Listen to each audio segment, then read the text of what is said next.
Muchas gracias, siempre es un placer venir acá a la Poli. Esta es mi casa, siempre lo he sentido así, ¿no es cierto? Bueno, justamente lo que les voy a contar, ¿no es cierto?, es un trabajo que es producto de una colaboración con una ex tesista de aquí de la carrera de matemática. El trabajo fue publicado a finales del año anterior en la revista No Lineal de Análisis, que realmente está en el cuartil Q1 de Scopus, y bueno, allá en Israel, ¿no es cierto?, la sorpresa fue mayúscula, ¿no?, cuando ya salió el artículo, porque Sully está haciendo recién su maestría, y entonces que un estudiante de maestría tenga un artículo en el cuartil Q1 de Scopus es una cosa bastante sorprendente. Pero cuando uno analiza un poquito en retrospectiva cómo se llegó a obtener un resultado de esos, uno entiende. Fue el trabajo de un director de tesis con un solo tesista durante un año entero. Entonces, claro, dedicación completa de la tesista, dedicación completa del director, ¿no es cierto? Y obviamente 50.000 horas de sudor de parte del estudiante. Entonces realmente yo me sentí, ¿no es cierto?, y me sigo sintiendo privilegiado de haber podido trabajar con ella, ¿no es cierto?, quien fue mi alumna aquí en la Poli. ¿De acuerdo? Bien, como bien decía Luis Miguel, esto tiene que ver con teoría de operadores. El título, ¿no es cierto?, bajado un poquito a tierra, es conos tipo sólidos de operadores de traza, también llamados operadores nucleares. Esto es parte de la mecánica cuántica. En ese contexto es que nos vamos a mover. Voy a hablar un poquito, ¿no es cierto?, no para, ¿no es cierto?, ponerme en el papel de los físicos, que obviamente saben esta cosa lo derecho, pero, ¿no es cierto?, aquel, entre comillas, maltrato que yo sufrí, ¿no es cierto?, aquí en la Politécnica al aprender química durante 4 semestres, después resultó que fue súper bueno porque pude haber trabajado en este campo, entendiendo, ¿no es cierto?, al menos la parte física, ¿no es cierto?, a cierto nivel. Bien, entonces, bueno, esto fue financiado por la Universidad Estatal de Milagro. Vamos a hablar un poquito entonces, voy a hacer una presentación macro, ¿no es cierto?, como para que en 5 minutos tratemos más o menos de entender, antes de meternos en la parte eminentemente matemática. Luego, ¿no es cierto?, iremos desglosando hasta donde sea posible el trabajo, porque realmente es bastante sofisticado y lo que yo quiero más bien es dar la visión completa, como para que especialmente los estudiantes tengan en claro, ¿no es cierto?, a qué se refiere el trabajo de los matemáticos físicos o físicos matemáticos, es decir, quienes trabajamos de alguna manera en esa frontera entre la física y la matemática.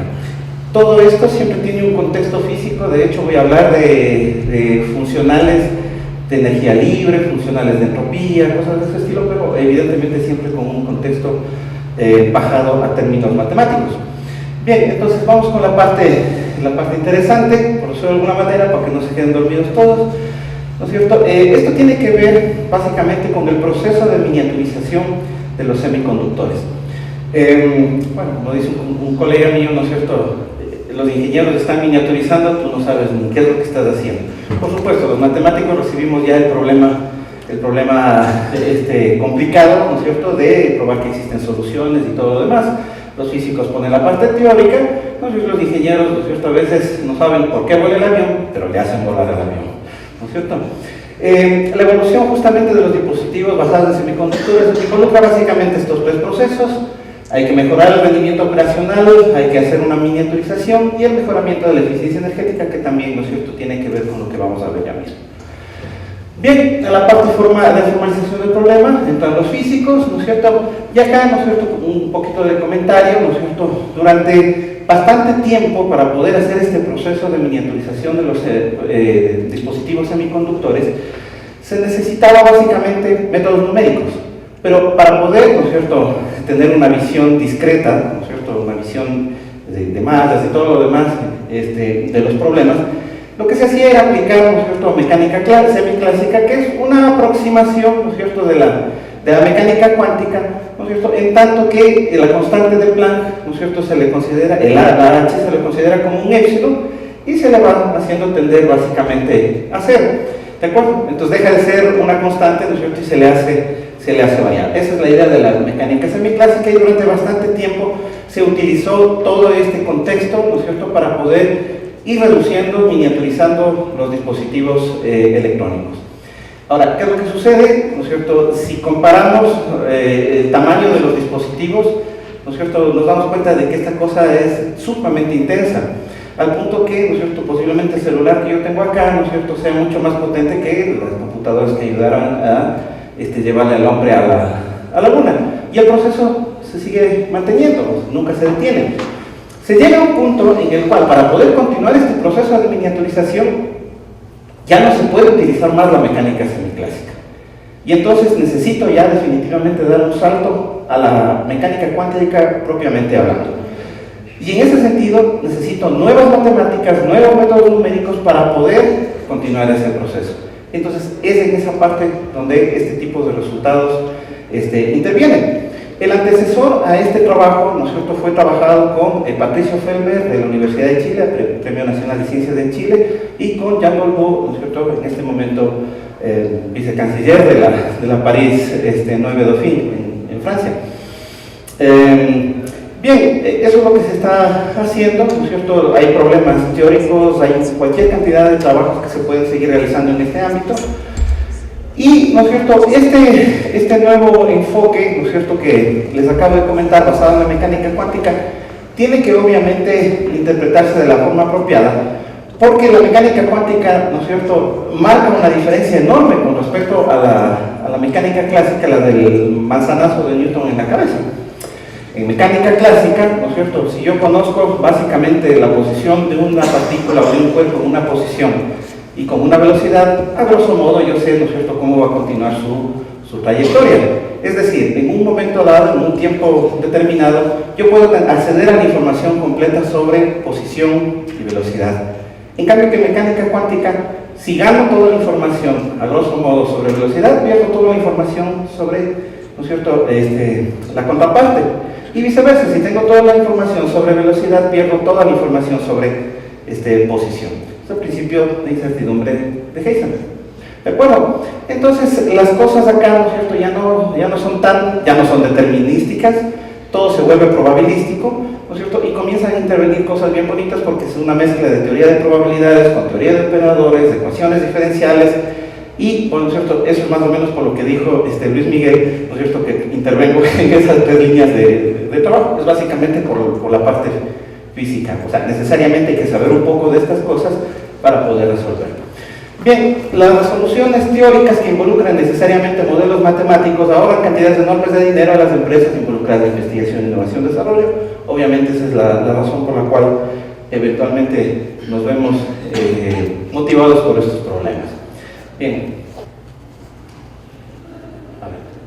Ya. Listo. ¿Qué es lo que se hace a grosso modo? Cuando yo estoy trabajando, ¿no es cierto?, en esta parte de minimización de energías, normalmente yo me encuentro con este tipo de funcionales, que a grosso modo lo que hacen es lo siguiente: desglosan en tres términos. Este operador que está aquí no es nada más que el operador de traza, si lo prefieren, es un operador lineal y por lo tanto se reparte en tres pedazos. Esto que está aquí es el operador, ¿no es cierto?, el laplaciano.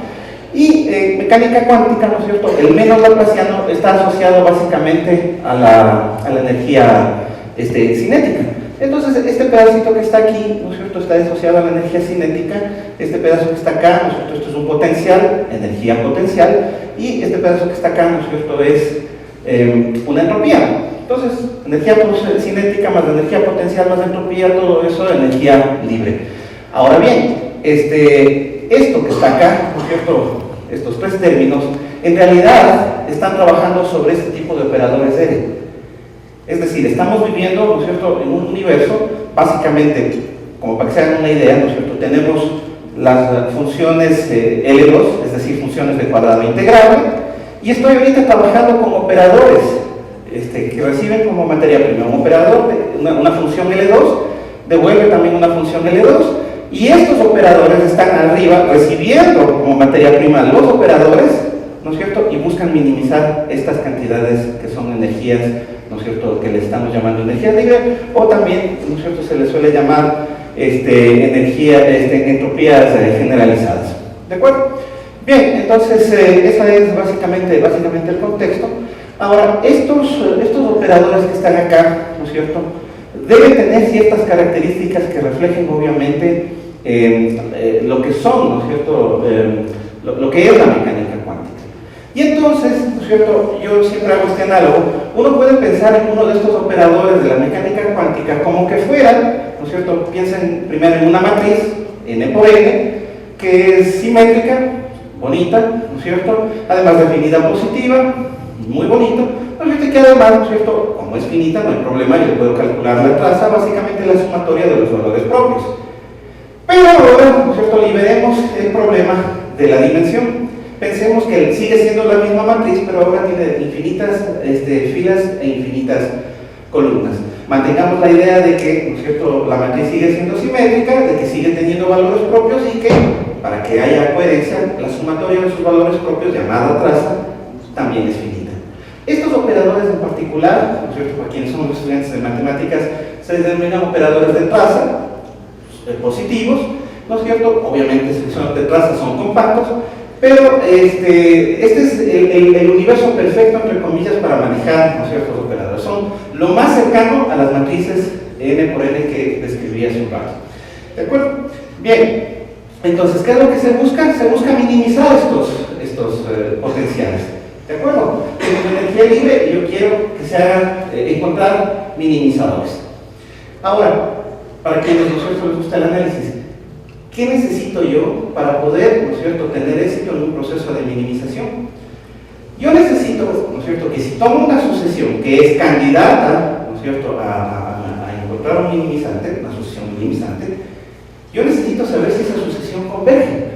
Porque si no converge, ¿no es cierto?, claro, yo puedo infinitamente seguir minimizando, pero no hay un operador concreto que viva, ¿no es cierto?, en el universo de estudio que me dé la solución que estoy buscando.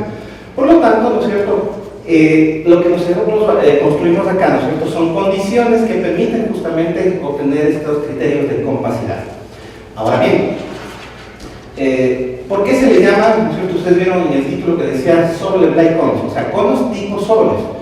Para los estudiantes que estén ya, ¿no es cierto?, tomando séptimo semestre, sexto, seguramente ya tomaron el curso de ecuaciones diferenciales parciales y se enfrentaron a, ¿no es cierto?, el espacio vectorial de Sobolev, el espacio funcional de las funciones de Sobolev. Entonces ahí el resultado clásico es el siguiente: si el espacio de Sobolev, el clásico, el H1, está inmerso en el espacio L2, pero de la siguiente manera: si yo tengo una sucesión de funciones de Sobolev que están acotadas de la norma Sobolev, yo puedo extraer una subsucesión que está garantizada que converge en la norma L2. Es decir, L2 es el espacio grandote, H1 es un subespacio más pequeñito. Si yo tengo una sucesión que está acotada en el espacio pequeñito, entonces yo garantizo que al menos en el espacio L2 más grande voy a tener un minimizante en el caso nuestro. Bien, eso es en el espacio de las funciones, pero recuerden que nosotros estamos trabajando con operadores, es decir, un nivel más arriba, con operadores que reciben como materia prima funciones de L2, o en particular Sobolev, y que devuelven funciones del mismo estilo. Lo que sucede es que en nuestra construcción logramos generar, ¿no es cierto?, probar un teorema análogo a esta compacidad que les mencioné del H1, del espacio Sobolev dentro del L2, pero a nivel de operadores. Ahora, ustedes vieron que en el título dice Sobolev-like cones, no dice espacio, dice conos. ¿Por qué? Porque si bien, ¿no es cierto?, logramos todas estas propiedades de compacidad para poder hacer los procesos de minimización, resulta que el universo en el que nos movemos dejó de ser un espacio vectorial. O sea, perdimos una de las propiedades, mantuvimos la propiedad de que al multiplicar, ¿no es cierto?, uno de estos vectores por el escalar sigue estando dentro del universo, pero al sumar dos de los vectores ya no se queda ahí mismo. Entonces, bueno, se pierde un poquito por ese lado, pero ventajosamente para las aplicaciones sigue siendo válido y podemos manejarlo en un cono. Por supuesto, si hacemos el análogo, esto es un cono doble, ¿no?, un cono para arriba y un cono para abajo. Pero como yo les dije, el análogo es que las matrices son las definidas positivas. Trasladado esto al universo de los operadores, resulta que de los dos conos, del que está hacia arriba hacia abajo, me quedo solamente con el que está hacia arriba y asunto concluido. Y queda justamente como un cono de lado, obviamente pensándolo en dimensión infinita. ¿De acuerdo? Bien. Ahora, ven, estos son los operadores, como les decía, ¿no es cierto? De hecho, en los textos más de los físicos, ¿no es cierto?, les llaman operadores nucleares. Bueno, no hay problema, operadores de tasa positivos, operadores nucleares, son exactamente lo mismo. Para que los estudiantes, ¿no es cierto?, les hagan un recorrido en el espacio L2, ¿no es cierto?, el espacio de las funciones que son cuadrado integrales. Bien, entonces, bien, acá yo tengo, ¿no es cierto?, esta construcción que yo hago y que de alguna manera fue iniciada, como les decía, en un trabajo previo con Felmer y Dolbeau. Se había inicialmente trabajado en dimensión finita, que da ciertas características y ciertas ventajas porque justamente se utiliza el teorema de inversión de Sobolev clásico. Y cuando yo paso a dimensión infinita en cuanto al dominio omega, dominio n-dimensional, por supuesto gano ciertas cosas, pero pierdo en particular la posibilidad de tener esa inversión de Sobolev. Lo que nosotros hacemos es, obviamente, poner ciertas condiciones en el potencial, ¿no es cierto?, en el potencial que corresponde a la energía, a segundo término de energía, y, ¿no es cierto?, logramos reproducir absolutamente todos los resultados, ¿no es cierto?, con éxito. ¿De acuerdo? Bien, en particular, ¿no es cierto?, definimos un espacio, este es un espacio normado, ¿no es cierto?, que se sumerge en el clásico espacio de Sobolev H01. El espacio H01 para los estudiantes que son a niveles inferiores es básicamente, piensen en las funciones de L2, es decir, cuadrado integrable, pero que en ese dominio omega, ¿no es cierto?, es como que se comportara cero en la frontera, a grosso modo. Obviamente tengan presente que la frontera, ¿no es cierto?, no tiene medida cero y por lo tanto se necesita alguna forma especial para definir, ¿no es cierto?, para que recuerden, ¿no es cierto?, lo que les enseñaron en el curso de ecuaciones diferenciales. Bien, ahora, yo tomo, ¿no es cierto?, un potencial, piensen que este potencial ahora, ¿no es cierto?, explota en el infinito. Uno pensaría, no, si explota en el infinito como que esto sería malo. No, en términos matemáticos es bueno. ¿Por qué? Porque al explotar al infinito y yo trabajar con esta definición, ¿no es cierto?, de el cuadrado de una norma, resulta que yo recupero ese tipo de propiedad, ¿no es cierto?, de compacidad. Bien. Aquí está, ¿no es cierto?, a grosso modo, ¿no es cierto?, el cono al que me hice referencia un poquito más temprano. Y uno puede pensarlo de la siguiente manera. Si uno tiene uno de estos operadores, ¿no es cierto?, uno siempre, recuerden el análogo con las matrices, siempre va a tener valores propios y vectores propios. Como estoy trabajando en dimensión infinita y el espacio vectorial es funcional, voy a tener valores propios y funciones propias. Por lo tanto, ¿no es cierto?, siempre tengo una pareja lambda i, ¿no es cierto?, ¿le llamo lambda? No, nu sub i y xi sub i, ¿no es cierto?, la pareja de valor propio con su función propia. Bien, lo que sucede es que, a grosso modo, si yo tomo, ¿no es cierto?, las normas de estas funciones propias, de alguna manera yo tengo, ¿no es cierto?, perdón, si le elevo al cuadrado, lo que yo tengo es básicamente las funciones de onda de la mecánica cuántica. Ahora, al integrar tengo un tipo de energía, obviamente estoy en el nivel de las funciones de onda, y estos que son los valores propios, como ya habíamos dicho, la sumatoria tiene que ser finita para que tenga tasa finita, entonces es una sucesión que se está yendo a cero. Como además del operador es positivo, los valores propios también son positivos y entonces lo que tengo es como una suma ponderada. Entonces, ¿qué es lo que estoy pidiendo de estos operadores?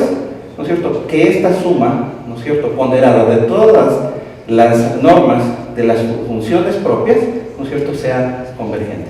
De hecho, ¿no es cierto?, en el ámbito de la mecánica cuántica todo esto tiene sentido, ¿no es cierto?, todo va cuadrando. Es lo bonito de trabajar en esta cosa, ¿no es cierto?, porque los universos son realmente visibles, entre comillas. ¿De acuerdo? Bien. ¿Qué es lo que probamos nosotros? Que con esta energía que está aquí en el paso anterior, ¿no es cierto?, esta suma ponderada de las energías de cada una de las funciones de onda, que si tenemos, ¿no es cierto?, una sucesión, ¿no es cierto?, ahora de operadores cuyos valores energéticos están acotados, entonces yo puedo extraer una subsucesión que converge, ¿no es cierto?, en la norma de tasa. Es decir, es exactamente el análogo a lo que pasaba con la inmersión clásica de Sobolev. ¿De acuerdo? Bien, adicionalmente, en el proceso de demostración de la compacidad clásica de Sobolev, aparecen lo que se conocen como las desigualdades de Gagliardoni. Igual, para quienes ya han tomado, ¿no es cierto?, EDP, ¿no es cierto?, esas son de las desigualdades que seguramente los profesores les hicieron ver. Nosotros estamos a nivel de operadores. ¿Qué es lo que conseguimos? Desigualdades del mismo tipo, pero claro, como estoy como operador, no puedo, ¿no es cierto?, comparar con operadores. Pero sus representantes, que son los valores propios y las funciones propias, ¿no es cierto?, efectivamente manifiestan estructuras que son exactamente como las desigualdades de Gagleano-Nirenberg. Por eso le ponemos así. Y también hay algunas desigualdades, ¿no es cierto?, que corresponden al tipo Leaf Theory, ¿de acuerdo? Bien. Eso. A ver, me voy a adelantar un poquito.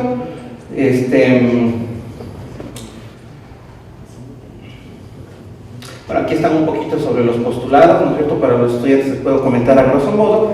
Si es que realmente, si es que hay estudiantes de física que si realmente quieren entender cómo mismo funciona esto de la mecánica cuántica, necesitan empatarse con los operadores como los que les estoy diciendo. Por supuesto, uno puede leer el libro de Landau y entiende, el clásico de Landau, Lipschitz, ¿no es cierto?, y uno entiende algunas cosas.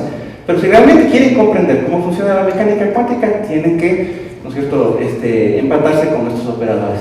Me comentaron, no sé si es que estoy mal, que en la carrera de física habían quitado la materia de análisis funcional. No sé si me confirman. El otro día me dijo un estudiante que me visitó por Ambato, le acompañaba a otro estudiante que está haciendo la tesis ahorita conmigo, y me dice, quitaron la materia, y digo, algo no cuadra. Los estudiantes necesitan esto, si no, no van a entender mecánica cuántica jamás. ¿De acuerdo? Bueno, solo es una pregunta, no sé si en realidad hicieron una cosa como esa. Por favor, no la hagan si es que están pensando hacerlo. ¿De acuerdo? Bien. En física, justamente, estos valores propios suelen ser llamados números de ocupación. Las funciones propias, ya había indicado, ¿no es cierto?, suelen llamarse las funciones de onda. A la pareja de un valor propio con su función propia se le suele llamar un estado mixto. ¿De acuerdo?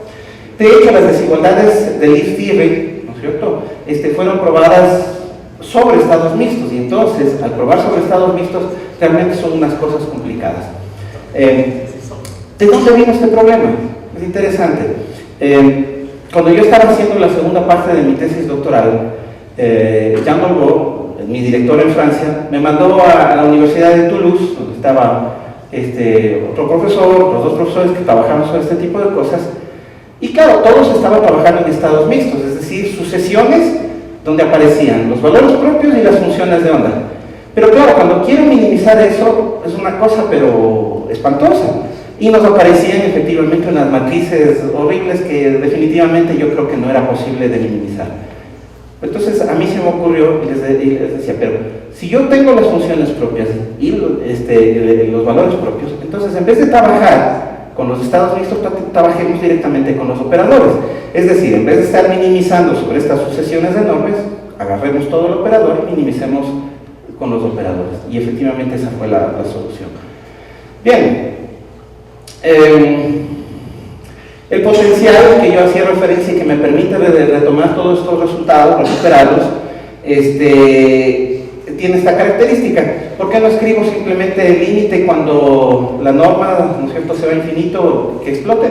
Porque como estoy trabajando con funciones que también viven en L2, entonces lo que tengo que tomar es el límite esencial, es decir, un límite en el sentido de la teoría de la medida. ¿De acuerdo? Bien. Voy a llegar al resultado directamente, ¿no es cierto?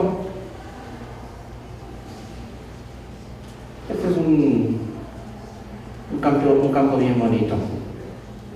Cuando uno toma, esto lo voy a hacer mención simplemente, cuando uno toma uno de estos operadores y quiere calcular la traza, esta es la forma práctica en la que se lo calcula. Entonces, justamente para el proceso de miniaturización que hacen los ingenieros, obviamente ellos no van a trabajar nunca con infinitos términos. El infinito, ¿no es cierto?, y los infinitos son cosas con las que podemos lidiar nosotros los matemáticos. Todos los días vemos infinitos y no sufrimos. Los físicos tienen problemas con el infinito, ¿no es cierto? Pero para nosotros no hay ningún lío. Todos los días sumamos infinitos, a ver subceros es una cosa normal para nosotros, ¿no es cierto? ¿Qué es lo que hacen los ingenieros? Los ingenieros obviamente trabajan con este tipo de cosas, pero truncadas. En vez de sumar infinitos términos, ¿no es cierto?, tomar los que sean necesarios para poder tener una visualización discreta y finita sobre la situación. ¿De acuerdo? Pero entonces, ¿no es cierto?, ahí comienzan a empatar todas estas cosas de que se transforma realmente en una matriz de n por n, simétrica, positiva y todo lo que dije más temprano. ¿De acuerdo? Bien, voy al resultado. Estas son las características típicas. Bueno, quiero comentar algo más. Aparte de este resultado de compacidad y de las desigualdades, aparecen, ¿no es cierto?, bastantes resultados intermedios, como probar, por ejemplo, regularidad de las funciones propias. O sea, cuando yo trabajo con este tipo de operadores, lo que sucede es que sus funciones propias viven en todo un universo de espacios de Sobolev. Es decir, tienen propiedades de regularidad. Recuerden los estudiantes, especialmente en matemáticas, que en los espacios de Sobolev yo reemplazo las propiedades de diferenciabilidad, que son propiedades locales, por propiedades, ¿no es cierto?, de integrabilidad, que son cosas más bien globales. ¿De acuerdo? Eso justamente, ese tipo de resultados también aparecen acá. Me parece que por aquí tengo uno de esos resultados. Déjenme ver. Aquí está. Por ejemplo, esta que está acá, ¿no es cierto?, que es la función de densidad asociada a uno de estos operadores, ¿no es cierto?, está probado, ¿no es cierto?, que vive en una gama de espacios de LP y también de espacios de Sobolev W1R. Ese es uno de los resultados. ¿De acuerdo? Mientras estaba haciendo su tesis, Zuli, llegaba momentos en los que decía, no sé ni para dónde estoy yendo. ¿Qué hago, Juan? Yo digo, cierra los ojos y sigue trabajando, no te preocupes, que algún rato vas a entender qué estás haciendo. Y efectivamente es así, ¿no? Bien, este es el resultado, ¿no? Básicamente, bueno, aquí lo que puedo comentar es esto. Este término es lo que se conoce como energía cinética, que yo les habría hablado sobre traza de el operador que tiene al menos laplaciano, ¿no es cierto?, que es el operador asociado a la energía cinética, pero aquí está visto ya en términos del estado mixto, es decir, en términos de valores propios y de las funciones de onda. Y el potencial, que también es una traza, ¿no es cierto?, es básicamente una integral, ¿no es cierto?, entre el potencial y la función de densidad correspondiente al operador. Esto es bien bonito porque se conectan, como digo, teoría de operadores, de ecuaciones diferenciales y algunas cosas más, ¿no es cierto?, de la matemática. Ahí uno dice, qué bueno que sí me enseñaron de todo un poco para poder entender estas cosas. ¿De acuerdo? Bien, esta es una forma de verle. Para estudiantes de física, que debe haber algunos acá, esto que está acá, a grosso modo, es el operador de Schrödinger. Obviamente falta el H, ¿no? Esto está ya dimensionado y es el operador de Schrödinger. Entonces, cuando uno quiere calcular ¿no es cierto?, este tipo de energía, lo que hace es, primero toma este operador de Schrödinger, ¿no es cierto?, lo compone, hace una composición con el operador nuclear y entonces toma la traza. Todo esto es posible gracias al teorema espectral. Y por eso vuelvo a repetir, si es que se está pensando eliminar la materia de análisis funcional para los físicos, paren de hacerlo, ¿no es cierto?, que si no, ¿cómo van a entender mecánica cuántica? ¿De acuerdo? Bien. Bueno, aparecen un pocotón de cosas más. Bueno, este es el término de entropía. Hagan de cuenta, ¿no es cierto?, para hacer fácil las cosas, que la función beta es logaritmo natural de x menos x. ¿De acuerdo? Bueno, para los físicos prefieren menos logaritmo natural de x más x, ¿no es cierto, maestro Sebas? Le cambian de signo. Lo que para nosotros los matemáticos es entropía, para los físicos es menos la entropía. Pero no importa, igual les queremos a todos. Bien, la entropía entonces es justamente esto. Gracias al teorema espectral, yo tomo un operador de estos, que es un operador lineal, y puedo hacer lo siguiente. El operador, el logaritmo natural de R menos R. O sea, logaritmo natural de un operador. Puedo hablar de este y logaritmo natural del operador es otro operador lineal, gracias al teorema espectral. Y eso, ¿no es cierto?, me permite establecer, como esto ya es nuevamente un operador, entonces puedo aplicarle nuevamente la traza y comienzo a recuperar absolutamente toda la información. ¿Qué es lo simpático del teorema espectral? Que claro, si esto, ¿no es cierto?, beta de R, logaritmo natural de R menos R es un operador, ¿cómo deberían ser, ¿no es cierto?, los valores propios de ese operador raro? Muy fácil. Aplico la misma estructura, pero para los valores propios, es decir, nu sub i, si es que ese es el valor propio, logaritmo natural de nu sub i menos nu sub i. Y todo comienza a funcionar. Eso es lo bonito de estas cosas. Bien, hay un montón de cosas que están ahí involucradas, 50.000 desigualdades para poder llegar al resultado, ¿no es cierto?, que es finalmente una cosa como esto que está aquí. Bien, esto es lo que me está diciendo acá, ¿no es cierto?, y que parece chino, no es nada más que si tomo una sucesión de operadores que viven en este cono y que energéticamente esa sucesión está acotada, yo puedo extraer una subsucesión que converge en la norma traza, que es el universo grandote de los operadores nucleares. ¿De acuerdo? Ese es a grosso modo el resultado. Ahora, como aplicaciones, ¿no es cierto?, obviamente se tiene este tipo de cosas. Veamos algunos de estos resultados. Por ejemplo, cuando uno tiene un operador, ¿no es cierto?, de estos, lo que prueba es que efectivamente existe un único minimizador para este tipo de funcionales de energía libre, y gracias nuevamente al teorema espectral obtengo explícitamente la forma del operador. ¿De acuerdo?